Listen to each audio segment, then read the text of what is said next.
నమస్తే, welcome to number 1 news. నేను Hasini. Retired ప్రభుత్వ ఉద్యోగుల బకాయిల సమస్యలపై ఈ నెల 25వ తేదీన విజయవాడ హోటల్ ఐలాపురంలో జరిగిన రిటైర్డ్ ప్రభుత్వ ఉద్యోగుల ఆత్మీయ సమావేశానికి అనేక మంది ప్రముఖులు విచ్చేసి రిటైర్డ్ ప్రభుత్వ ఉద్యోగులకు తమ సంఘీభావాన్ని ప్రకటించారు. రిటైర్డ్ ప్రభుత్వ ఉద్యోగుల సమస్యల పరిష్కారానికి వక్తలు అనేక సలహాలు సూచనలు ఇవ్వడమే కాక తాము ఆ దిశగా పరిష్కారానికి కృషి చేస్తామని చెప్పారు. నెంబర్ 1 న్యూస్ సీఎండీ మంచాల సాయి సుధాకర్ నాయుడు మాట్లాడుతూ గడచిన దశాబ్ద కాలం నుంచి నెంబర్ 1 న్యూస్ ప్రస్థానం సామాన్యుడు కోసమే సాగిందని, భవిష్యత్తులోనూ అదే కొనసాగుతుందన్నారు. తాము ఏ పార్టీకి ఏ నాయకుడికి కొమ్ము కాయకుండా ప్రజల పక్షం వహిస్తున్నామని మంచాల సాయి సుధాకర్ నాయుడు చెప్పారు. అందుకే రిటైర్డ్ ప్రభుత్వ ఉద్యోగుల సమస్యలపై ఎటువంటి ప్రతిఫలం ఆశించకుండా నిస్వార్థంగా ఈ కార్యక్రమాన్ని ఏర్పాటు చేశామని మంచాల సాయి సుధాకర్ నాయుడు చెప్పారు.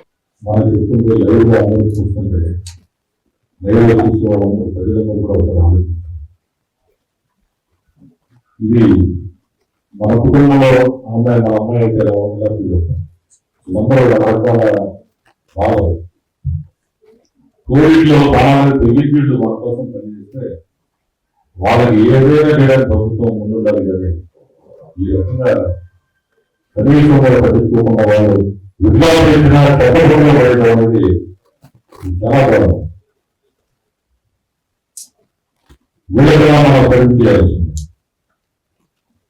ప్రభుత్వం ఉన్నారు, దేశంలోకి సామాన్యుల కోసం పనిచేస్తున్నాం, వేల బడ్జెట్లు, వాళ్ళ మాత్రం నిర్మాణాలు ఎదుగుతా, కార్లు ఎదుగుతా, ఇలా మొదలెస్తే చెరువులతో పక్కన ఎక్కించడం, ఈ మార్పులు కనీసం మనుషులుగా మనం ప్రవర్తిస్తాం. ఏదైనా మాట్లాడితే ఇది రాజకీయ పార్టీ అవుతుంది, వీళ్ళంతా ఎవరు కాదు. మేము మీ బాధన్నాం, ఇంకా మా ఇంట్లో బాధ్యత పెరిగింది. ఈ కోరిక నేను ఓకేనా? అట్లాగే అమ్మ ప్రతి ఒక్క రేపు కూడా ఈ బాధ అదే సమయంలో రాజకీయాలన్నా ప్రధానంగా రాదు. మన ఓడిపోతే పెట్టినా కాబట్టి మనం ఇలాంటి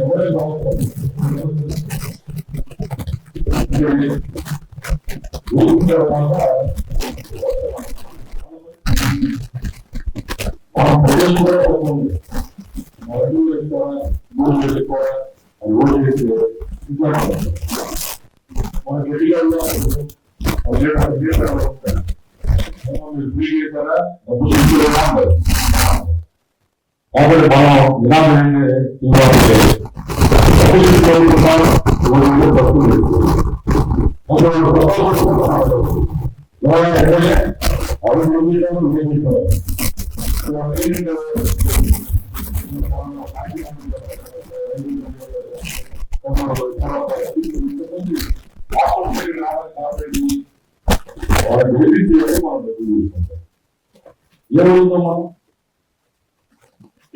కాబట్టి ఫస్ట్ ఓరం మారాలి, తర్వాత వేరే మారాలి. ఈ సమస్య తీసుకోవడానికి మొదలుపెట్టడం ఇంతమంది ఆడపిల్లలు రాష్ట్రం మన ఈ తర్వాత మంచిది కాదు. నేను ఇబ్బంది వెళ్తామో నీకు ఇబ్బంది లేదు, సరైన ప్లాన్ చేయడం ఏమైనా పర్వాలేదు, నీకోసం కాదు. ఓకేనా? ఒక్క విషయం ఒక్కడే బాగుంది. మన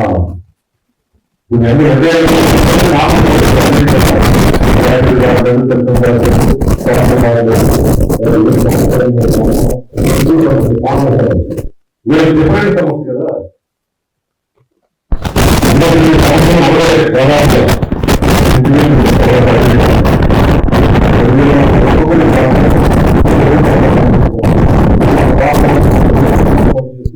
మా పరిస్థితులు అయిపోయింది.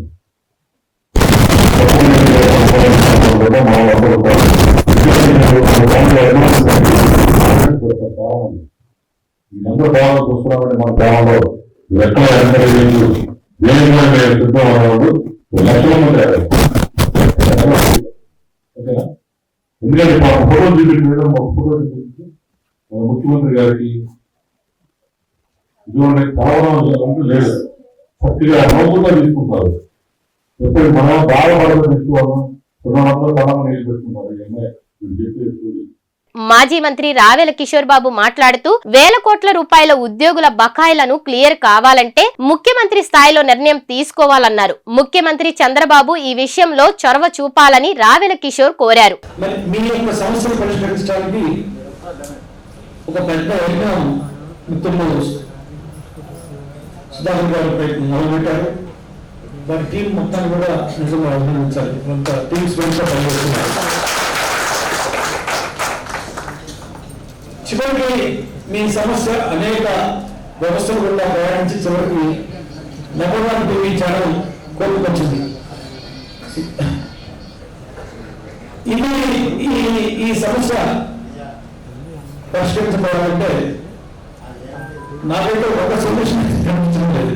నేను చాలా మంది నుంచి నేను మాట్లాడుతున్నప్పుడు మీ గుండె కొత్త వినిపిస్తున్నారు, ఎంత ఎమోషనల్ అయిపోయి కన్నీళ్ళు పెట్టుకుంటున్నారంటే మీలాంటి వాళ్ళు ఇంకా ఇన్ని లక్షల మంది ఉన్నారు కదా, చాలా మంది ఉన్నారు.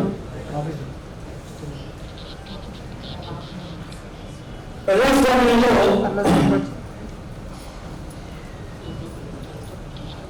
కొంతమందికి అడగకుండానే వరాలు వస్తాయి కదా. ఎందుకు వస్తాయంటే వాళ్ళ ఓట్ల కోసం వస్తాయి. మోడీ గారు చేసినటువంటి ఒక ప్రకటన అసలు ఎవరు అడగలేదు.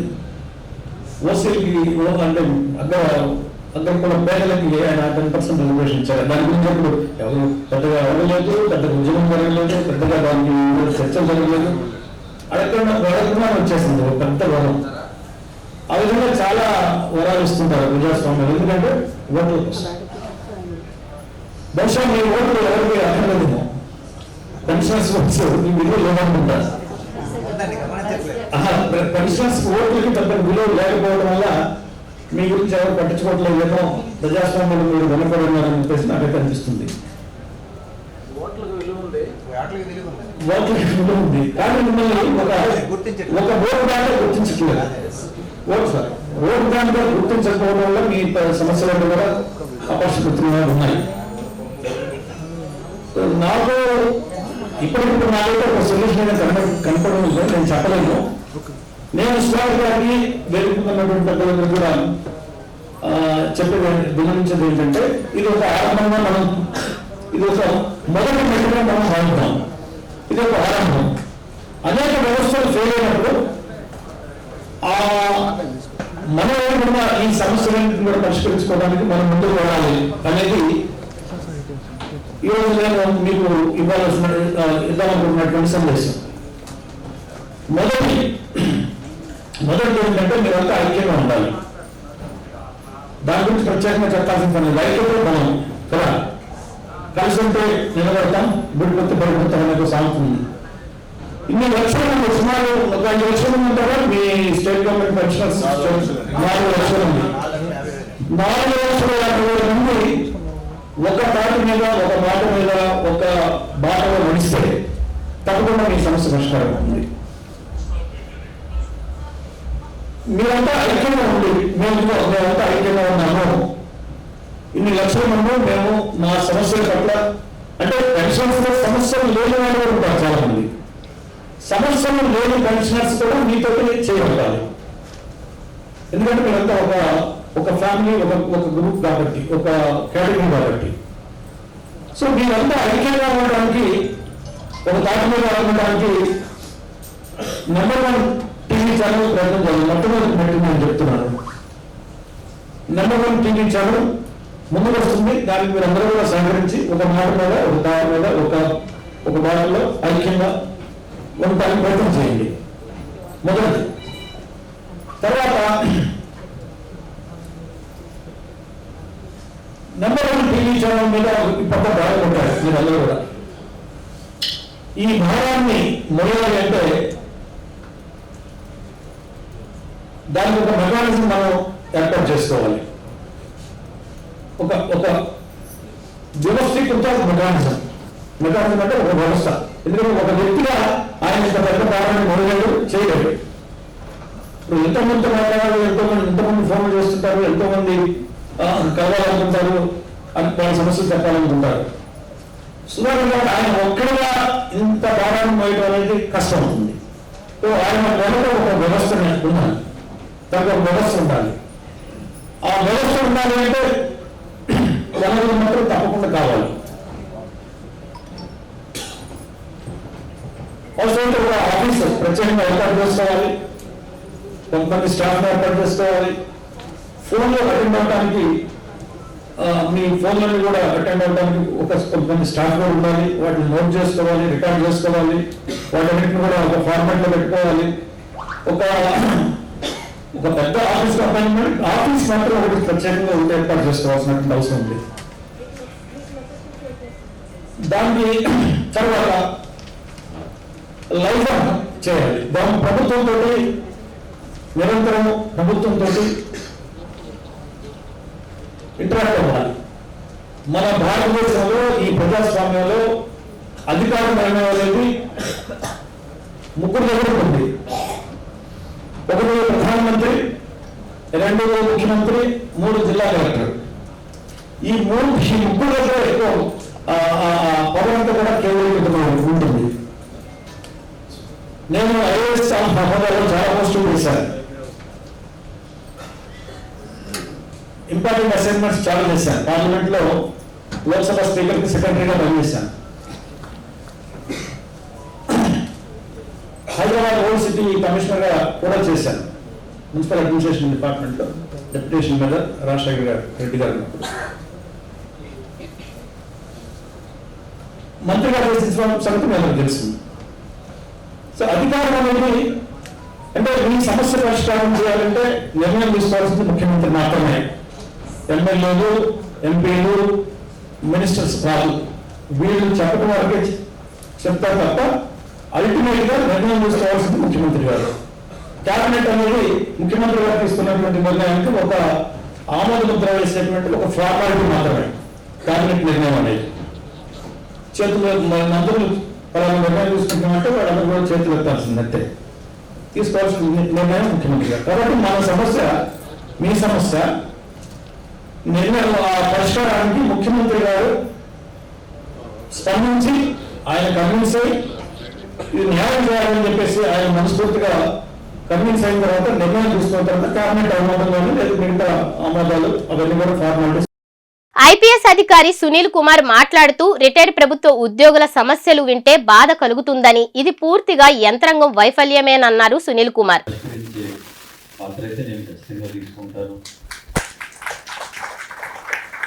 ఈ కాంట్రాక్ట్ ఎంప్లాయీస్ ప్రాబ్లం మీద నాకు కొంత అవగాహన ఉంది. ఎందుకంటే నేను AP police housing corporation managing డైరెక్టర్గా పనిచేశాను 2 సంవత్సరాలు. ఆ సమయంలో 300 కోట్లు టర్న్ ఓవర్ ఉన్నటువంటి ఏపీ స్టేట్ పోలీస్ హౌసింగ్ కార్పొరేషన్ని 1700 కోట్లు టర్న్ ఓవర్ తీసుకెళ్ళాం. అదే ఎంప్లాయీస్ అక్కడ కూడా ఇదే సమస్య.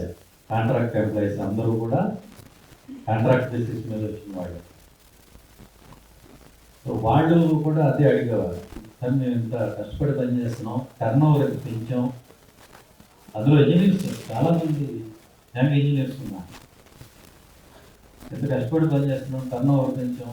సరే మీరు ఏదో ఇన్సెంటివ్స్ ఇస్తున్నారు, మీ చేతిలో ఉన్నాయి, కాకపోతే మాకు ఉద్యోగ భద్రత లేదు.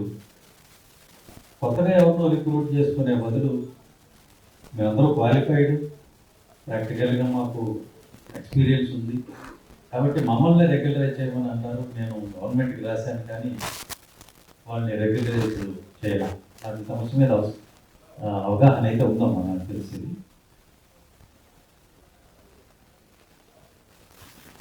అట్లనే నేను అక్కడ పనిచేస్తున్నప్పుడే ఒక అబ్బాయి జనసేన అని హరికృష్ణ అని ఈస్ట్ కూడా ఆ ఓటు వేయటానికి వెళ్ళి వస్తే ఆ ట్రైన్ నుంచి పడితే చనిపోయాడు.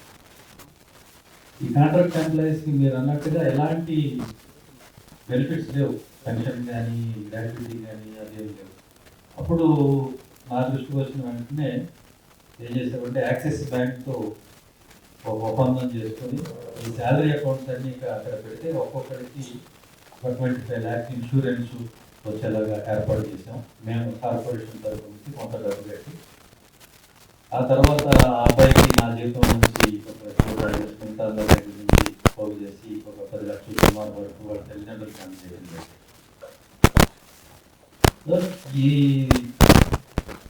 నేను ఇనిషియేటివ్ తీసుకుని చేశాను కానీ అది పరిష్కారం నేను అన్ని రోజులు అన్ని సంవత్సరాలు అక్కడ ఉండలేను, చేయలేను. వీళ్ళకి సిస్టంలోనే పరిష్కారం కావాలి. ఖచ్చితంగా ఎక్స్పీరియన్స్ అనేది అది మామూలుగా రాదు. There is no substitute for experience. అనుభవానికి మించినటువంటి గురువు లేదు. ఎప్పుడైనా సరే అనుభవం ఉన్న వాళ్ళకి, మన ప్రైవేట్ సెక్టర్లో అయితే సాఫ్ట్వేర్లో వాటిల్లో అనుభవం ఉన్న వాళ్ళకి శాలరీ హైక్స్ వస్తాయి, ప్యాకేజెస్ పెరుగుతాయి. మరి ఇక్కడ మన దగ్గర దురదృష్టం ఏంటంటే ఇంత అనుభవం ఉన్న వాళ్ళకి కనీస ఉద్యోగ భద్రత లేకపోవడం అనేది ఖచ్చితంగా దురదృష్టం. ఈ సమస్యకైతే పరిష్కారం కావాలి. పబ్లిక్ సెక్టర్లో, ముఖ్యంగా హెల్త్ సెక్టర్లో ఈ ఎంప్లాయీస్ అందరికీ కూడా న్యాయం జరగాల్సిన అవసరం ఉంది. నాకు అవకాశం ఉన్న ప్రతి చోట కూడా మీ సమస్య గురించి నేను మాట్లాడతాను.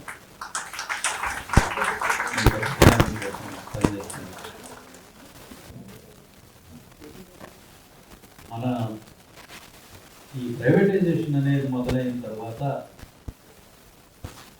ఏం జరుగుతుందంటే ఈ మీడియా ద్వారా ముఖ్యంగా ఒక కుక్కని చంపే ముందు అది విషయాన్ని ముద్ర వేయమన్నట్టుగా గవర్నమెంట్ ఉద్యోగులు సరిగా పనిచేయరు, గవర్నమెంట్లో పనులు అనేటువంటి ప్రచారం ముమ్మరంగా చేశారు. గమనించండి, ఇదంతా ఒక సిస్టమేటిక్గా జరుగుతుంది. ఏ ప్రచారమైనా ఊరికినే పేపర్లో స్థలం ఏం ఊరికినే ఉండదు, అలాగే ఛానల్స్లో టైం ఏం ఊరికినే ఉండదు. ఆ సమయాన్ని ఎలాగా కేటాయిస్తానంటే, ఇది ఈ గవర్నమెంట్ ఎంప్లాయీస్ వల్ల ఉపయోగం లేదు, ఈ రైళ్ళు అన్ని లేటుగా వస్తాయి అంటే గవర్నమెంట్ ఎంప్లాయీస్ వల్ల, ఇట్లా ఈ హాస్పిటల్స్లో సౌకర్యాలు లేవు, సర్వీసెస్ సక్రమంగా లేవు అని కొంత ప్రచారం నడిపిస్తాను. నడిపించిన తర్వాత దాన్ని నెమ్మదిగా ప్రైవేటైజ్ చేస్తాను. ప్రైవేటైజ్ చేసినంత మాత్రాన అందరి సమస్యలు పరిష్కారం అయిపోతాయి, ఇంకా సమస్యలు పెరుగుతాయి.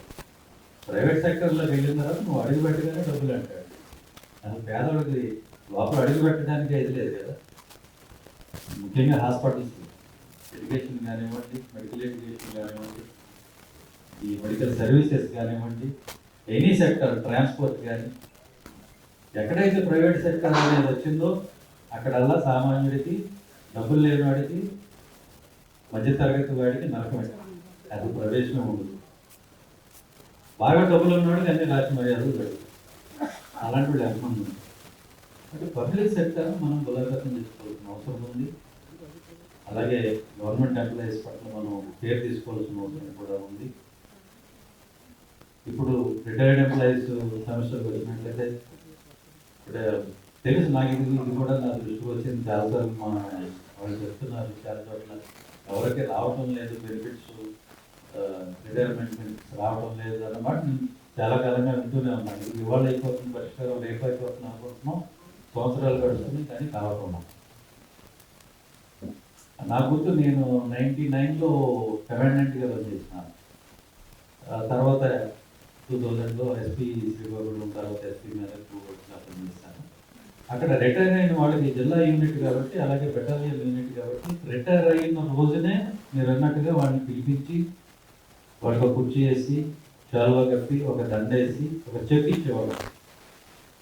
వాళ్ళకి రావాల్సిన అన్ని బెనిఫిట్స్ ఒక చెక్ ఇచ్చేసి పంపించేవాడు. నాకు బాగా సంతోషంగా వెళ్ళేవాడు. ఆ తర్వాత నెక్స్ట్ మంత్ నుంచి వాళ్ళకి పెన్షన్ వచ్చింది. ఎక్కడ వాళ్ళు తిరగాల్సిన అవసరమే లేదు. నేను చెప్పేవాడు, మీకు ఏమైనా సమస్య ఉంటే మళ్ళీ రండి, అలాంటి పరిస్థితి రాదు, మీకు ఏముండదు. ఇదే కాకుండా మీ పిల్లలకి సంబంధించిన ప్రాబ్లమ్స్ మరి అలాంటి పరిస్థితితో ఈరోజు ఎంతమంది వచ్చి హలో రామచంద్ర అని ఇక్కడ అవసరపడుతున్నారంటే చాలా బాధాకరం అండి. అందరూ ఏమనుకుంటారంటే మీరు ఇతర రంగాల్లో ఉన్నవాళ్ళు, రైతులు కానీ, అనార్గనైజ్డ్ సెక్టర్లో ఉన్నాయి కానీ, గవర్నమెంట్ ఎంప్లాయీస్ వాళ్ళకేంటి, వాళ్ళు అంతా హ్యాపీగా ఉంటారు, నెల తిరిగేసరికి జీతం వస్తుంది, రిటైర్ అవ్వగానే పెన్షన్ వస్తుంది, పిఎఫ్ వస్తుంది, కొన్ని డబ్బులు ఉంటాయి వాళ్ళ దగ్గర అని చెప్పేసి అనుకుంటారు. కానీ ఈరోజు పరిస్థితి చూస్తే చాలా దారుణంగా ఉంది. ఖచ్చితంగా ఈ సమస్యల పరిష్కారానికి మీరు సంఘటితం కావాల్సిన అవసరం ఉంది. మేమందరూ మేము వెంట ఉంటాం, సుధాకర్ గారు కానీ, కిషోర్ గారు కానీ, నేను కానీ అందరూ కూడా మేము వెంట ఉంటాం. ఎవరు అధైర్యపడాల్సిన అవసరం లేదు. అలాగే ఇందాక మనం అనుకున్నట్టు లెక్క చూసుకున్నట్టయితే 4.5 లక్షల మంది డైరెక్ట్గా పెన్షనర్సే ఉన్నారు.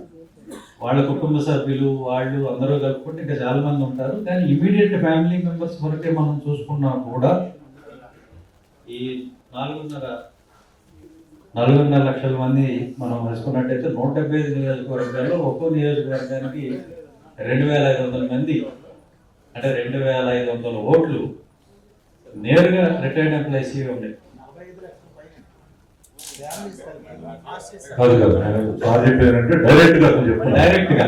డైరెక్ట్ గా ఓన్లీ ఎంప్లాయీస్ మీ వాళ్ళకే చెప్తున్నాను నేను 2,500.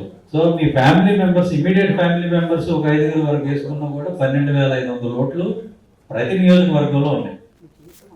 మీరు ఒకసారి ఎలక్షన్ రిజల్ట్స్ చూసుకోండి. 2,000 ఓట్ల మెజారిటీతో 4,000 ఓట్ల మెజారిటీతో 5,000 లోపు మెజారిటీతో నెగ్గే సీట్లు ఒక 30-40 ఉంటాయి. 10,000 లోపు మెజారిటీ చూసుకున్నట్టయితే ఒక 70-80 ఉంటాయి. 9 ఓట్లు. కాబట్టి మీరేమి శక్తి లేనివాడు కాదు, ఏమి చేయలేని వాడు కాదు. అలాగే ఈ అన్ఆర్గనైజ్డ్ సెక్టర్ లో ఉన్న కాంట్రాక్ట్ ఎంప్లాయీస్ కూడా మీకు ఓట్లు ఉన్నాయి. మీ శక్తి ఏమి సామాన్యమైనది కాదు. కాబట్టి ఈ సమస్యల పరిష్కారం అయితేనే మేము వేస్తాం, లేకపోతే వేయమనేటువంటి ఒక వైఖరిని తీసుకోకపోతే ఎవరు కూడా వచ్చి మీకు సమస్యకు పరిష్కారం చూపించలేరు. ఓటే అంబేద్కర్ గారు అందరికీ ఓటు ఇచ్చింది దేనికై అంటే 500 తీసుకొని ఓటేసింది కాదు, ఈ సమస్యలను పరిష్కారం చేసుకోమని. ఓట్ అనేది మనకు ఉన్నటువంటి బేరమాడే శక్తి, బార్గెనింగ్. దేనికోసం మనం బార్గెన్ చేయాలంటే దళితులైతే ఉద్యోగస్తులు, రిటైర్డ్ ఎంప్లాయీస్ అయితే రిటైర్మెంట్ బెనిఫిట్ల కోసం, అదేవిధంగా మన చెల్లెమ్మ లాంటి వాళ్ళు కాంట్రాక్ట్ ఎంప్లాయీస్ ఉన్న వాళ్ళు అయితే వాళ్ళ ఉద్యోగ భద్రత కోసం, దానికోసం మీరు ఓటు వాడాలి. ప్రభుత్వాలు ఉద్యోగులతో సేవలు చేయించుకొని జీవితం ఆఖరి దశలో వారిని నిర్లక్ష్యం చేయడం పాలకులకు తగదని ప్రముఖ పారిశ్రామికవేత్త కోగంటి సత్యం అన్నారు. మూడో పక్షం లేకపోవడమే కారణమన్నారు. ఎప్పుడైతే మూడో పక్షం వస్తుందో అప్పుడే ప్రభుత్వాలు ప్రజల గురించి ఆలోచిస్తాయన్నారు. అనేక ఇబ్బందులు పడుతూ మరి ఎవరు చూడని సందర్భం ఓట్ల కోసం వస్తున్నారు తప్ప మన సమస్యల పరిష్కారం కోసం ఏ రాజకీయ నాయకులు కూడా రావట్లేదు. కాబట్టి ఈరోజు నా నెంబర్ 1 ఛానల్ గురించి మా బావగారు సుధాకర్ నాయక్ గారి ఆధ్వర్యంలో ఈ కార్యక్రమాన్ని నాకు ఎందుకు ఈ ఆలోచన వచ్చింది. ఎందుకు వచ్చిందంటే ఎంపీలకి ఎమ్మెల్యేలకి పెన్షన్స్ ఫస్ట్ తారీఖు నాడే పడిపోతాయి, కానీ మనకి రావు. కానీ అసలు మనం అడగడం న్యాయం ఉంది, వాళ్ళు అడగడం దుర్మార్గం ఉంది. ఎందుకంటే గవర్నమెంట్ డబ్బులు తింటున్నారు వాళ్ళు ప్రతి నెల కూడా పెన్షన్ రూపంలో.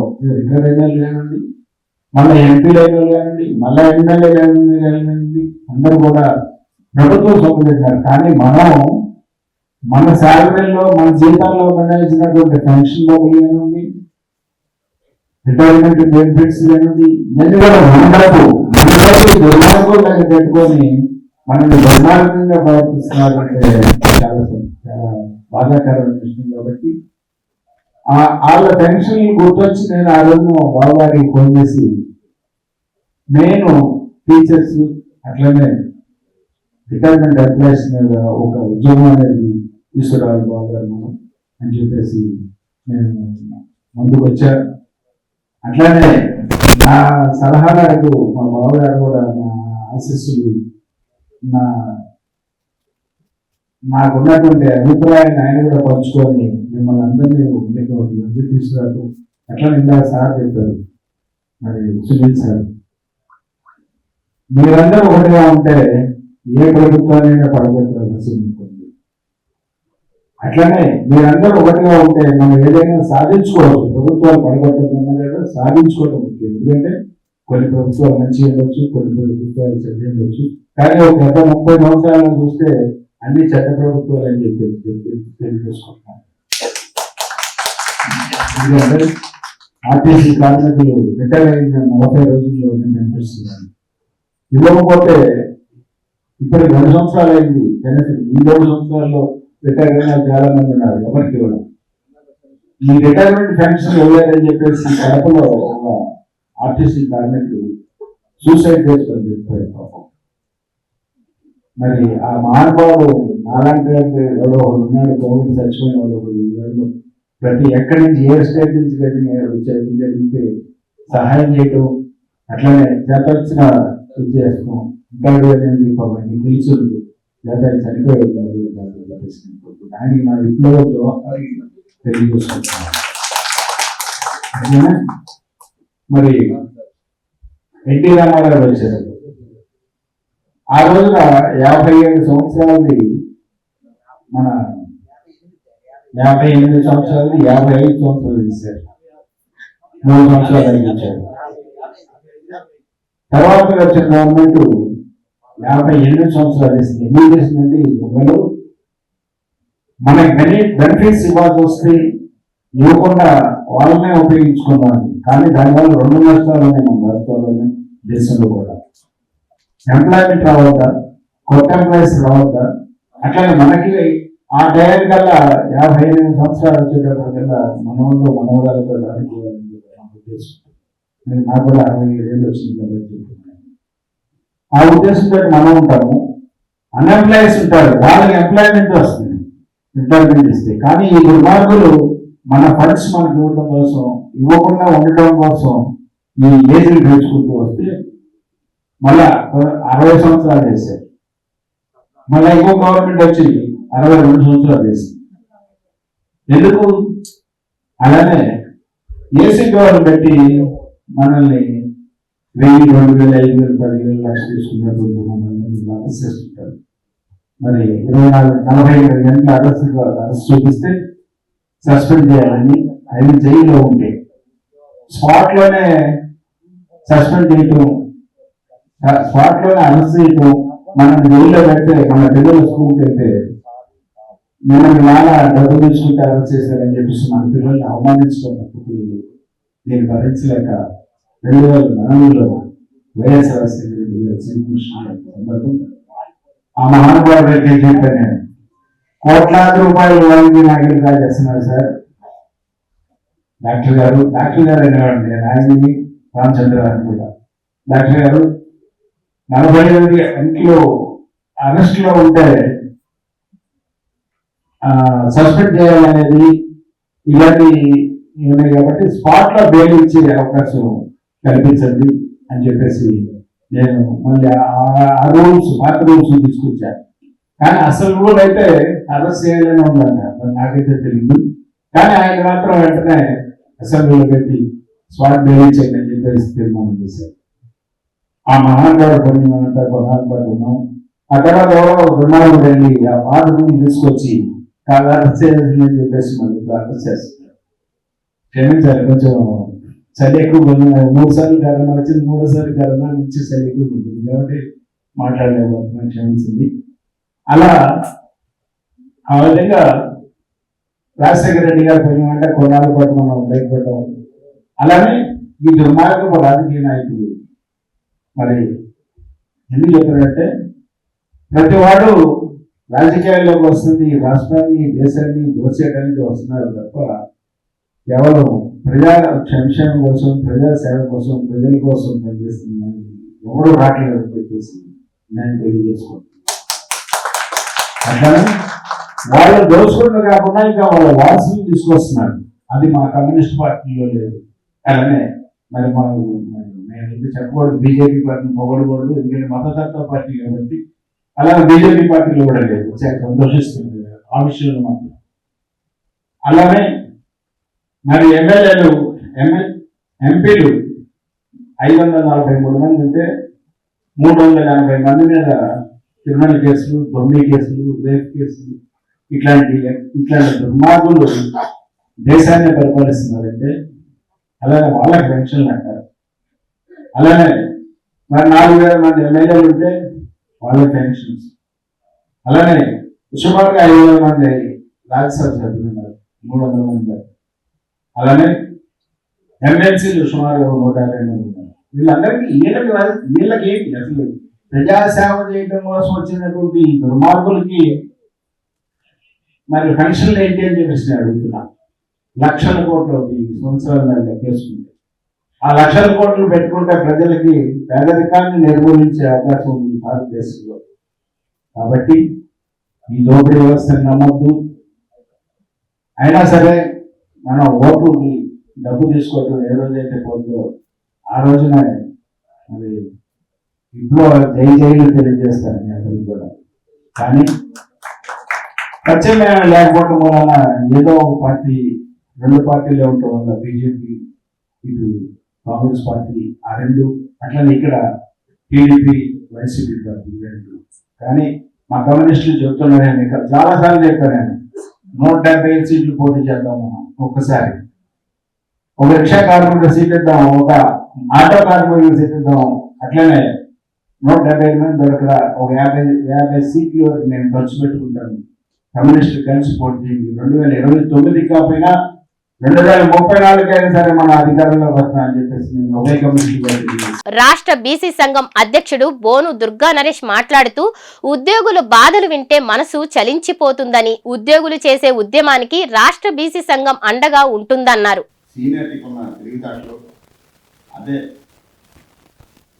పెద్దవాళ్ళ యొక్క మాట. ఎప్పుడైతే మన అధికారులు కూడా ఈ విషయాన్ని తీసుకొని రిటైర్డ్ అయిపోయిన వాళ్ళు భారం కాదు మన బాధ్యత అని వాళ్ళు అనుకుంటారో ఆ రోజున ఇలాంటి మీటింగ్లు పెట్టాల్సిన అవసరం లేదు. ఇలాంటి సమస్యలు కూడా రావు. మరి ముఖ్యంగా ఇవాళ ఎంప్లాయీస్ కూడా మీ ముందు ఎవరైతే వర్క్ చేస్తా ఉన్నారో వాళ్ళు కూడా మా ఎంప్లాయీస్ ఇలాగ రోడ్ల మీద పడి తిరుగుతున్నారంటే లేకపోతే మా పరిస్థితి ఇలాగే ఉంటుందని వాళ్ళు కూడా పనిచేయడం ఆపేస్తే అసలు మీకు రాజకీయ నాయకులతో కూడా పనులు. ఇంకొకటి కూడా ఎవరైతే పనులు చేస్తున్నారో ఈ ఎంప్లాయీస్ అయితే ఉన్నారో కులం, మతం, ప్రాంతం, రాజకీయాలు మీకు సంబంధం లేకుండా మీరు ఎప్పుడైతే వర్క్ చేస్తారో అసలు ఈ సమస్య లేదు. మీకంటూ ప్రత్యేకమైన అసోసియేషన్ ఉండాలి, మీకంటూ ప్రత్యేకమైన ఒక రాజకీయ ఇది ఉండాలి, మీకంటూ ప్రత్యేకమైన నాయకుడు ఉండాలి. ఇవాళ ఏమవుతుందంటే మొన్న పార్టీ ఓడిపోయింది సార్, ఏదన్నా కానీ ఓడిపోయింది. మీ ఎంప్లాయీసే గతంలో వాడు ఆ పార్టీ ఓటేసాడు, ఇది పక్కన పడేయండి అని మీరే సలహాలు ఇస్తుంటే ఇంకా మీరు ఇలాంటి సమస్యలు వస్తుంటాయి. ఇప్పుడు విషయాలు చెప్పినా ఎవరు చెప్పినా ఉంటే యూనిటీ, ఆ యూనిటీ మీలో ఉంటే అసలు ఇక్కడ దాకా రాదని రాజకీయ నాయకులు కానీ పార్టీ కూడా ఖచ్చితంగా ఇది బాధ్యత తీసుకుంటారని ఏదైనా తప్పుగా మాట్లాడి పెద్దలు క్షమించి ఖచ్చితంగా మా వంతు జాతీయ బీసీ సంక్షేమ సంఘం తరఫున, పార్టీ తరఫున కాదు జాతీయ బీసీ సంక్షేమ సంఘం తరఫున ఏ ఉద్యమం అయినా సరే మీరు కనుక చేస్తే 2 రోజుల ముందు చెప్తే మా వంతుగా ఒక 500 మంది 1000 మంది తీసుకొచ్చి ఏ కేసుల కన్నా వెనకాడకుండా ఖచ్చితంగా మీకయ్యే ఆ ఖర్చులో కూడా రాముడికి ఒట్టలాగా ఖచ్చితంగా నేను అంతగా నిలబడతానని, దేనికి వెనకడ వేయకుండా ముందుకెళ్తానని. అలాగే ఇవాళ మా పుట్టినరోజు అని చెప్పి అయినా సరే ఇంకా గంటలో ఉండేవాడిని, అది వేరే ఊరు నుంచి వచ్చారు. ఇలాంటి అవకాశం ఇచ్చిన నాయుడు గారికి, అలాగే వేదిక మీద ఇవాళ ఇంకొక విషయం చెప్పి ముగించేస్తాను. ఇవాళ ఒక మనిషికి ఇచ్చేది తప్పుడు కాదండి. ఒక మనిషికి ఇచ్చేది ఇవాళ ముఖ్యంగా సమయం. మీకోసం వాళ్ళు ఎంత సమయం కేటాయించారు అంటే ఖచ్చితంగా మీకు ఎవరైతే నిలబడతా ఉన్నారో మీరు కూడా మీకు అవకాశం వచ్చినప్పుడు ఖచ్చితంగా ఇలాంటి వాళ్ళు రాజకీయంగా నిలబడినప్పుడు మీరు కూడా సపోర్ట్ చేస్తే ఖచ్చితంగా వాళ్ళని కూడా ముందుకుంటారు. మీలాంటి సమస్యల మీద వాళ్ళు పోరాటం కూడా ఉంటారు. ఏదన్నా తెలియక ఏదన్నా మాట్లాడినా ఎవరైనా రాజకీయాన్ని విమర్శించలేదు, లేదా అనుకున్న మాత్రం. ఇంకొకటి అండి, ఇవాళ సోషల్ మీడియాలో కూడా మీ గురించి ఎవరన్నా పోరాటం చేస్తే పోరాటం చేసిన వాళ్ళు కాదండి, ఇంట్లో ఫ్యామిలీని టార్గెట్ చేస్తా ఉన్నారు, ఇంట్లో ఆడవాళ్ళని తిడతా ఉన్నారు, ఇంట్లో ఆడవాళ్ళ పిల్లలను తిడతా ఉన్నారు. ఈ రకంగా దారుణ వ్యవస్థలు తయారైనాయి కాబట్టి ఎవరి గురించి మాట్లాడలేకపోతా ఉన్నారు. కాబట్టి వీటన్నిటి మీద కూడా ఒకసారి సమర్థంగా చేస్తే మాత్రం ఇలాంటి సమస్యలు ఉండవని ఖచ్చితంగా ఏ విషయంలో ముందుకు తీసుకెళ్తానని అవకాశం ఇచ్చిన నాయుడు గారు కూడా, అలాగే #1 ఛానల్ కూడా కొత్తగా కూడా ఓటీటీ అని కూడా వస్తుంది. ఇది మన ఛానల్ కాబట్టి అందరూ సబ్స్క్రిప్షన్ కూడా తీసుకొని దీన్ని ముందు తీసుకెళ్తుంది కోరుకుంటూ సెలవు తీసుకుంటాను. నూజివీడు టీడీపీ నాయకుడు నోతక్కి వేణుగోపాలరావు మాట్లాడుతూ ప్రభుత్వం తక్షణమే రిటైర్డ్ ప్రభుత్వ ఉద్యోగుల సమస్యలు పరిష్కరించాలని, ఆ దిశగా ఉద్యోగులు చేసే ప్రయత్నాలకు తాను తోడుగా నిలుస్తానని ధైర్యం చెప్పారు.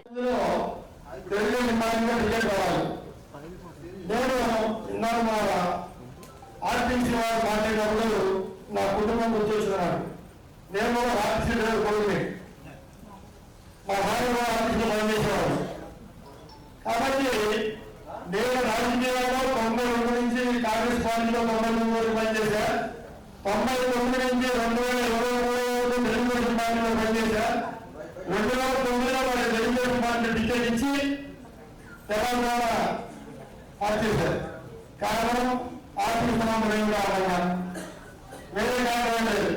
నాకెవరో కోర్టులో టికెట్ కోసం తెలవాలా, పబ్లిక్ మరొక పబ్లిసిటీతో 10 ఏళ్ళ మరొక పబ్లిసిటీతో నిత్యం ప్రజల్లో ఉండే ప్రజల సమస్యలు మాట్లాడాలి. కాబట్టి ఇంటి పార్టీ సభ్యులను బదిలీ చేసిన నా కోర్టు పంపితే వచ్చేది. కాబట్టి మనం టికెట్ పిలిచి ఆహ్వానించి టికెట్ ఇచ్చారు. తెలంగాణ మార్చేసి నీ ఆర్థిక ఫామ్ సరిపోదు కాబట్టి వేరే చెప్తామని చెప్పారు. నాకేం బాగలేదు.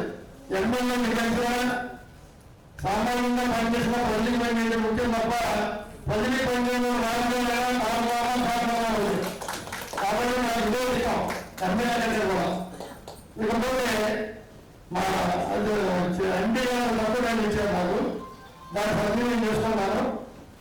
నేను అర్బన్ పార్టీ ఎడ్యుకేషన్ 16 సంవత్సరాలు పనిచేశాను. రాష్ట్ర పంచాయతీ రాజ్ కలిసి ఉమ్మడి రాష్ట్రంలో 12 సంవత్సరాలు పనిచేశాను తెలుగుదేశం పార్టీలో. జిల్లా medical camp TMC medical camp engineer ఉన్నాము. దానికి రాష్ట్ర అధ్యక్షుడిగా డాక్టర్ సిఎల్ వెంకటరావు, జిల్లా కృష్ణా జిల్లా అధ్యక్షుడిగా నేను పనిచేశాను. ఆ పనిచేసే టైంలో మా నియోజకవర్గం నుంచి ఎంత చెట్లు 2002లో తెలుగుదేశం ప్రభుత్వం ఉద్యోగం వచ్చింది. కాంట్రాక్ట్ గా పుట్టింగ్ ఇస్తే వారి సమస్యలో 20 మంది ఐడెంటి తీసుకొచ్చి నూజివీడు ఆర్టీసీలో ఇట్లా ఉన్న సమస్య మేమందరం రిటైర్మెంట్ దగ్గరికి వచ్చేస్తాం. 10 ఏళ్ళలో రిటైర్మెంట్ అయిపోతాం. మళ్ళీ మాకేమో రెగ్యులర్ చేయలేదు గవర్నమెంట్. ఆ రోజు చంద్రబాబు నాయుడు గారు మాకు ఉద్యోగాలు ఇచ్చారు. మళ్ళీ చంద్రబాబు గారు గవర్నమెంట్ వచ్చింది కాబట్టి మీరందరం తెలుగుదేశం నాయకులు వాళ్ళని హెల్ప్ చేసుకున్నారు. నేను ఏ సమస్య కూడా భయంలో చెప్తాను. అసలు ఈ రాష్ట్రంలో నేను ఎంతమంది వాళ్ళని 10,000 మంది చెప్పారు. ఈ 2,000 మందిని లీడ్ చేసే నాయకులు పడిగారు. అడిగితే ఉద్యోగంలో పుచ్చుకోవాలని ఒక అర్థం మా రాష్ట్రం నాయకులు అని చెప్తారు. అక్కడ పిలిపించుకోవాలని పడితే పిలిపించారు. 2 రోజులు వీళ్ళు ఎప్పుడైతే ఉద్యమాలు చేస్తారు, సెక్రటరీ వెళ్తారు, అసెంబ్లీ పెట్టారు అంటే పోరాటం చేశారు. కానీ వీళ్ళకి న్యాయం ఇవ్వలేదు. సరే ఈ సమస్య అయిన తర్వాత నేను డాక్టర్ సిఎల్ వెంకటరావు స్టేట్ అధ్యక్షుడికి చెప్పాను జరుగుతున్నాడు. సరే ఒక అమ్మాయి క్యాన్సర్ చేయమని చెప్పారు.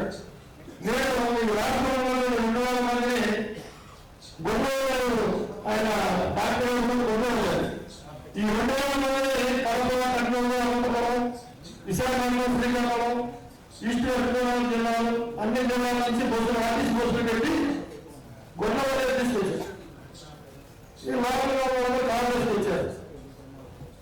మీటింగ్ కండక్ట్ చేశారు. మీటింగ్ కండక్ట్ చేసిన తర్వాత ఉద్యోగాన్ని పొలిటికల్ తీసుకెళ్ళకుండా ఈ సమస్యగానే మాట్లాడాలనే ఉద్దేశంతో అంటే 2,000 అందరూ ఒక పార్టీ సంబంధం పెట్టుకున్నారు. వాళ్ళు ప్రైవేటైజేషన్ చేస్తారు. మీ వల్ల పార్టీ తీశారు, ఈ పార్టీ తీశారు. మొట్టమొదటి అడిగింది ఏంటంటే ఇక్కడ పొలిటికల్ పార్టీ ప్రైవేటైజేషన్ తీసుకురావద్దు, అందరూ సమస్య మీద నాయకత్వం పండుగ అంటే సిద్ధమని చెప్పారు. అప్పుడు ఆ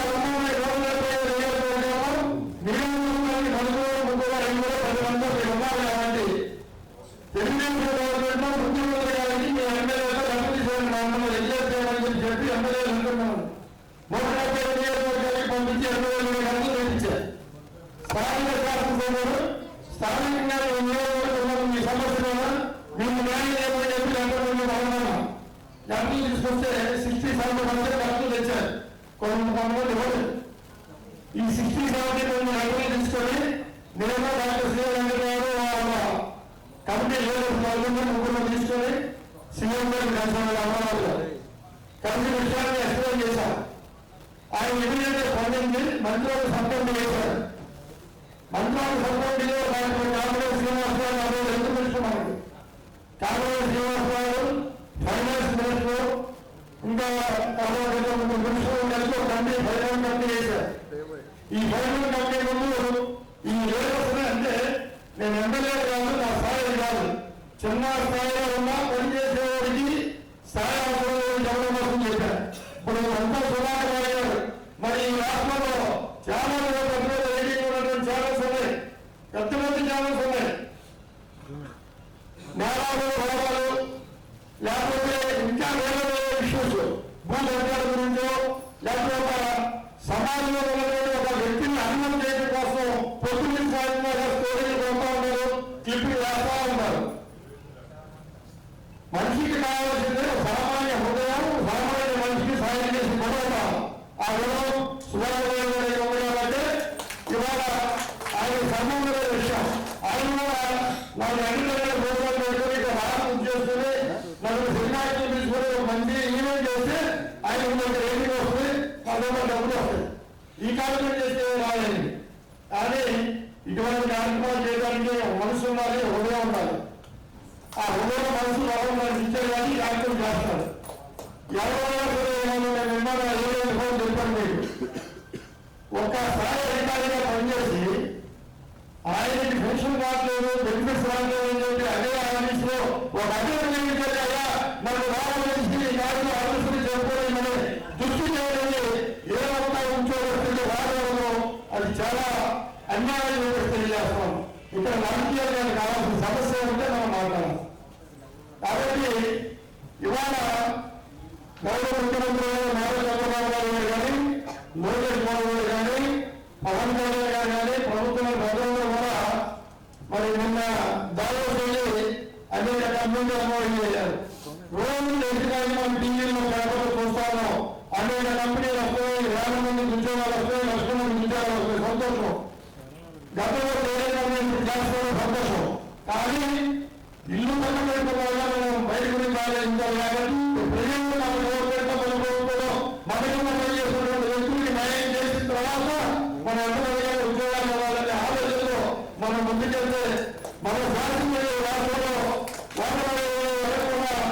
మనకి ప్రజల ఆశీర్వాదం ఉంటుందని చెప్పేసి తెలియజేస్తూ ఉద్యోగాలు పంపిణీ ఎంత ముఖ్యమో మన ప్రజల పనిచేసిన వ్యక్తులు ఆనందంగా హ్యాపీగా ఉంచడం కూడా అంతే ముఖ్యం చెప్పేసి తెలియజేస్తూ రిటైర్డ్ ఎంప్లాయీస్ కి గతంలో ఏ కష్టపడితే ఉందో ఏదైతే రిటైర్ అయ్యారో నెలలో నవాకంగా 30 మంది కూర్చోబెట్టి గౌరవంగా రావాల్సిన బెనిఫిట్స్ అన్ని చెట్లు చేతులు పెట్టి గౌరవంగా పంపించేటటువంటి రోజులు మళ్ళీ ఈ కుటుంబ ప్రభుత్వంలో తిరిగి రావాలని చెప్పి ఆశిస్తూ మరి ప్రభుత్వం ఈ దిశగా పనిచేయడం కోసం మా వంతు కృషిగా మేము చెప్తే వ్యక్తుల దగ్గరికి పార్టీలో మాట్లాడాలని చెప్పి చేస్తామని చెప్పేసి సుధాకర్ గారికి మా విజ్ఞప్తి ఏంటంటే ఇవాళ 2,000 మంది 250 నియోజకవర్గాలు ఎమ్మెల్యేలు రాజు తెప్పించారు. ఇవాళ 4,50,000 మంది ఉన్నారు. మీరు 4,50,000 మంది మంత్రులు, జిల్లా మంత్రులు ఎమ్మెల్యేలు అడగండి, మీరు ఇస్తారు కదా. ఎందుకంటే ఆర్థిక పరమైన సమస్యలు చాలా మంది ముందు కాదు ఈ విషయంలో. ఇది 36,000 కోట్ల సంబంధించిన విషయం, అది కొన్ని విషయం నేను మాట్లాడింది. కాబట్టి ఇవాళ ఈ రాష్ట్రంలో ప్రజలు ఉన్నారు. స్థానిక ఎమ్మెల్యేలు అందరూ దగ్గరికి వెళ్ళి ముఖ్యమంత్రి గారికి మా సమస్యలే సాల్వ్ చేయమని చెప్పి శ్రీకారాంధ్రేష్ గారు అట్లాగే ఇండియా సంబంధించిన మీరు కావాలి లెటర్స్ స్టార్ట్ చేసి దానికి మెమోరం చేయాలని ముందు పెట్టుకుని సుధాకర్ రెడ్డి గారిని ఎవరిని వ్యక్తిని తీర్చి వ్యక్తి కావాలి. మనం రాజకీయ ఖచ్చితంగా తెలుగు అయితే నెల్లూరు జిల్లా ఆత్మకూరు జనసేన ఇన్ఛార్జ్ నలిశెట్టి శ్రీధర్ మాట్లాడుతూ కూటమిలోని జనసేన పార్టీ తరపున తాను రిటైర్డ్ ప్రభుత్వ ఉద్యోగుల సమస్య పరిష్కారానికి కృషి చేస్తానని హామీ ఇచ్చారు. ప్రభుత్వ పెద్దల దృష్టికి ఈ విషయాన్ని తీసుకువెళ్తానని శ్రీధర్ తెలిపారు. ఇంతమంది సమావేశానికి ఇక్కడికి వచ్చేసిన పెద్దలకు అదేవిధంగా మన రిటైర్ అయిన ఉద్యోగ సోదరీమణులకు శిరస్సు వంచి నమస్కరిస్తున్నాం. ముఖ్యంగా ఇక్కడ కొన్ని విషయాలు మనం మాట్లాడుతున్న అవసరం ఉంది. ఇక్కడ మీకు చెప్పే అంత ఎందుకంటే మీరు ముఖ్యంగా ఒక 40 సంవత్సరాల పాటు ఎంతో మంది ముఖ్యమంత్రులు చూసుకుంటారు, ఎంతో మంది అధికారులు చూసుకుంటారు. 40 సంవత్సరాల పాటు ఇటు ప్రజలకి ప్రభుత్వానికి సేవ చేశారు. అయినప్పటికీ మీరు రిటైర్ అయిన తర్వాత ఈ ఇబ్బందులు పడుతున్నారు. మీ ఇబ్బందులను గుర్తించి మీ తరఫున ఒక అలుపెరగని పోరాటం చేస్తున్న మన నాయుడు గారికి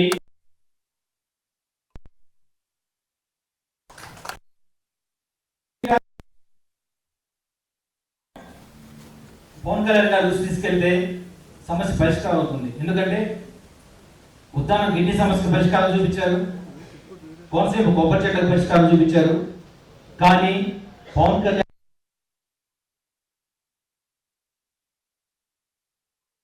భాగస్వామ్య పార్టీలో పవన్ కళ్యాణ్ కూడా ఒక భాగస్వామ్యం. ఇందాకనే మన ఏబిఎన్ వెంకటేశ్వర గారు చెప్పారు, ఈ ఉద్యోగులకు ఇవ్వాల్సిన ఈ రిటైర్మెంట్ బెనిఫిట్స్ 36,000 కోట్లకు చేరాయంట. మీ అందరూ ఎంతో సమాజం పట్ల ఒక మంచి దృక్పథంతో రాజకీయంగా అవగాహన ఉన్నారు మీరందరూ కూడా. నేను కూటమి ప్రభుత్వ భాగస్వామ్య పార్టీ అయిన జనసేన పార్టీ తరఫున మీకు కొన్ని విషయాలు చెప్పదలుచుకుంటున్నా. ఎందుకంటే గత ప్రభుత్వ హయాంలో వ్యవస్థలు నిర్వీర్యం అయిపోయాయి, ఆర్థికంగా ధ్వంసం జరిగింది, రాష్ట్రం ధ్వంసం జరిగింది. దానికి ఒక చిన్న ఉదాహరణ చెప్తా. మేము రాయలసీమ వాసం, అంటే మా నెల్లూరు జిల్లా ఆత్మకూరైనప్పటికీ మాది రాయలసీమ బార్డర్, కడప జిల్లా బార్డర్. మాకు నీళ్ళన్నా, సాగునీళ్ళన్నా, తాగునీళ్ళన్నా ప్రాణం. ఏదన్నా ఒక సాగునీటి ప్రాజెక్ట్ ఉంటే అది మాకు ఆధునిక దేవాలయానికి సమానం. అటువంటిది గత ప్రభుత్వ హయాంలో అన్నమయ్య డ్యాము, మీ అందరూ తెలిసే ఉంటుంది, అన్నమయ్య డ్యాము కొట్టుకోపోయింది. ఆ కొట్టుకోపోయేదానికి రీజన్ మీకు అందరూ ఉద్యోగస్తులు కాబట్టి మీకు తెలిసే ఉంటుంది. కొట్టుకోవడానికి పోయిన రీజన్ చాలా సిల్లీ రీజన్ అంటే మినిమం మెయింటెనెన్స్ అంటే ప్రతి డ్యామ్కి గేట్లు ఉంటాయి. ఫ్లడ్ వాటర్ వచ్చినప్పుడు ఆ గేట్లు ఎత్తే ఫ్లడ్ వాటర్ వెళ్ళిపోతూ ఉంటాయి. కానీ ఆ గేట్లు ఎత్తేదానికి రోడ్ ఉంటుంది. ఆ రోడ్ గ్రీజ్ పెట్టడం కారణంగా ఆ ఫ్లడ్ వాటర్ వచ్చినప్పుడు గేట్లు పనిచేయాలి, గేట్లు పని చేయాలి. సో ఏం చేస్తాయి, గేట్లు ఫ్లడ్ వాటర్ ఇంకా తప్పదు, డ్యామ్ కొట్టుకోపోయింది. డ్యామ్ కొట్టుకోపోతే అక్కడ ఆగిందా, కింద కొన్ని 10,000 సంఖ్యలో ప్రాణాలు పోయి కొన్ని వేల కోట్ల రూపాయల ఆస్తి నష్టం జరిగింది. అంతటితో అది ఆగల. అదే వచ్చి ఏం జరిగింది, మాకు నెల్లూరు జిల్లాలో సోమశేఖర్ రిజర్వాయర్, మా కాన్స్టిట్యూన్సీలో సోమశేఖర్ రిజర్వాయర్ ఉంది. సోమశేఖర్ రిజర్వాయర్ ఆ ఫ్లడ్ వాటర్ అంతా వచ్చేసింది. అకస్మాత్తుగా ఒకసారి వరద వచ్చేసింది. ఇంకా అధికారులు ఉక్కిరి బిక్కిరి అయిపోయారు, ఫ్లడ్ గేట్ ఎత్తేసారు. దాదాపు 7-8 లక్షల క్యూసెక్కుల నీరు ఉన్న పొలంగా కింద పొందాల్సి వచ్చింది. కింద పొందితే ఏం జరిగింది, సోమశేఖర్ డ్యామ్ ముందు ఆఫ్రాన్ అంటారు. ఆఫ్రాన్ సోమశేఖర్ ఏదైనా ఒక డ్యామ్ కి కట్టడానికి అది గట్టి పునాది, అది లేకపోతే డ్యామ్ మనుగడికే ప్రమాదం. ఆఫ్రాన్ అంటారు. ఆఫ్రాన్ పూర్తి కొట్టుకోపోయింది. దాంతో శివాలయం గోళంతో అన్ని కొట్టుకోపోయి చాలా పంట నష్టం జరిగింది. కానీ నేను చెప్పేది ఏంటంటే, ఆ తర్వాత అన్నమయ్య డ్యాము పోయిన తర్వాత అన్నమయ్య డ్యామ్ కట్టాలని ఇంకా 3 ఏళ్ళు ఉంది ఆ ప్రభుత్వానికి. అన్నమయ్య డ్యామ్ కట్టాలనుకోవాలా, ఆ బాధితులకు సాయం చేయాలనుకోవాలా. తర్వాత కింద సోమశేఖర్ డ్యాము ఆఫ్రాన్ ఉంది. ఆఫ్రాన్ పోయాలంటే 70-80 కోట్లు ఖర్చు పెట్టి ఆఫ్రాన్ అయిపోద్ది. కొన్ని వేల కోట్ల రూపాయల డ్యామ్. ఆ డ్యామ్ రక్షించాలంటే యుద్ధ పరిపాలన చేయాలని డ్యామ్ సేఫ్టీ రివ్యూ కమిషన్ చెప్పింది. అయినా కానీ ఆ ప్రభుత్వం పట్టించుకోవాలి. అంటే ఆ తర్వాత వచ్చిన ప్రతి వరదలకి మా నెల్లూరు జిల్లా మొత్తం గుండెలు బిక్కు పంట బతికారు. ఏంటంటే ఈడ ప్రజల ధన మన ప్రాణాలను కాపాడాల్సిన బాధ్యత ప్రభుత్వాలు ఏమైనా విస్మరిస్తే ఖచ్చితంగా ఆర్థిక సంక్షోభం వస్తుంది. ఇక్కడ నేను ముఖ్యంగా చెప్పదలుచుకుంది ఏంటంటే, ఇప్పుడు ఈ విధంగా ఆర్థిక సంక్షోభం నెలకొన్న పరిస్థితుల్లో ఈ కూటమి ప్రభుత్వం దశల వారీగా అన్ని సమస్యల్ని క్లియర్ చేయాలంటే కొంత టైం తీసుకుంటుంది.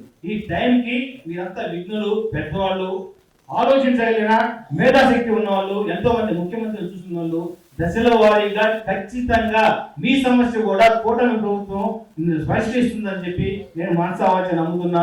అదేవిధంగా ఈ సమస్యని మా జనసేన పవన్ కళ్యాణ్ గారి దృష్టికి తీసుకెళ్లి ఖచ్చితంగా ఇంతమంది ఇబ్బంది పడుతున్నారు, ఖచ్చితంగా వీళ్ళ సమస్యకు మనం పరిష్కారం చూపాల్సిన బాధ్యత మనపై ఉందని చెప్పి పవన్ కళ్యాణ్ గారికి చెప్పి ఈ సమస్య పరిష్కారం అయ్యే విధంగా నా వంతు కృషి నేను చేస్తానని చెప్పి ఈ సందర్భంగా తెలియజేస్తూ ఇంత మంచి అవకాశాన్ని ఇచ్చిన సుధాకర్ నాయుడు గారికి మీ అందరికీ సవినయంగా నమస్కారం.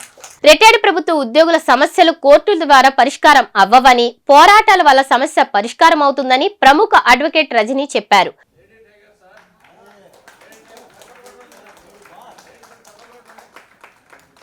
నమస్తే. పార్టీకి వ్యతిరేకంగా ఉంటుందేమోనని అనిపించినా సరే పెద్దల సభలాగా అనిపించిందండి నాకు. రిటైర్మెంట్ వాళ్ళ కష్టాలంటే మా తండ్రి గారు రిటైర్మెంట్ బెనిఫిట్స్ ఎప్పుడు వస్తాయి, అప్పుడే ఇల్లు కొనుక్కోవాలి, అప్పుడే పెళ్లి చేయాలి, అప్పుడే అబ్బాయిని చదివించుకోవాలి అని ఆతృతగా ఎదురు చూస్తున్నటువంటి ప్రతి తండ్రి కష్టాన్ని మీలో చూస్తున్నాను సార్. ఇక్కడికి రాకపోతే మీ కన్నీళ్ళు నాకు ఎలా తెలుస్తాయి? ఇక్కడికి రాకపోతే ఒకవేళ నా అధినాయకుడికి ఇవన్నీ నేను ఎలా చెప్పాలి? ఖచ్చితంగా చేయాల్సినటువంటి విషయాలు. పెద్దలది వాళ్ళ హక్కులది. ఇందాక సోదరి చెప్తుంటే లేబర్ కోడ్ రూల్స్ ఉంటాయి. వర్కింగ్ ప్లేస్లో ఏది జరిగినా సరే వాళ్ళకి ఆ బెనిఫిట్స్ వస్తాయి. ఆ బెనిఫిట్స్ వస్తాయి, తర్వాత లీవ్లు వస్తాయి, తర్వాత చాలా అదర్ ఎసెట్స్ కూడా ఉంటుంటాయి. కానీ ఆవిడకి, ఆ తల్లికి ఒక్కటి కూడా చెందలేదు. ఒక పసిబిడ్డ ప్రాణాన్ని కాపాడుతూ ఆక్సిజన్ ఫెయిల్ అయింది, ఆక్సిజన్ సిలిండర్ ఫెయిల్ అయింది. ఆ కుటుంబం ఎంత నష్టపోతుందంటే ఈ రోజుకి లీవులు పెడితే నా బిడ్డని, నా భర్తని నేను ఎలా పోషించుకోవాలని ఒక మహిళ అంటుందంటే తల్లి భూదేవి కన్నీటి పర్యంతం అవుతున్న పరిస్థితి. భూదేవంత ఓర్పుండే ఆడబిడ్డలు ఈరోజు తను పాలించే పసిబిడ్డను ఇంట్లో పెట్టి ఈరోజు హాస్పిటల్కి వచ్చి చావు బతుకుల్లో ఉన్న ఇంకొక బిడ్డకి పాలిచ్చిందంటే తల్లి భూదేవంత ఓర్పు గల్లదని మరొక్కసారి నిరూపించుకున్నారు. ఈరోజు నా తండ్రి సమానులైనటువంటి ప్రతి ఒక్కరూ కళ్ళ ముందు నా బిడ్డ చనిపోయింది, బెనిఫిట్స్ ఇంకెవరు తింటారు అని ఆయన ఆగ్రహిస్తున్నాడా, ఆదేశిస్తున్నాడా, ఆయన ఆవేదన వ్యక్తం చేస్తున్నాడా కూడా అర్థం కాని పరిస్థితి. అంటే ప్రతి తండ్రికి భార్య మీద కొంత ప్రేమ ఉంటుందేమో, కానీ బిడ్డలంటే ప్రాణం ఉంటుందండి.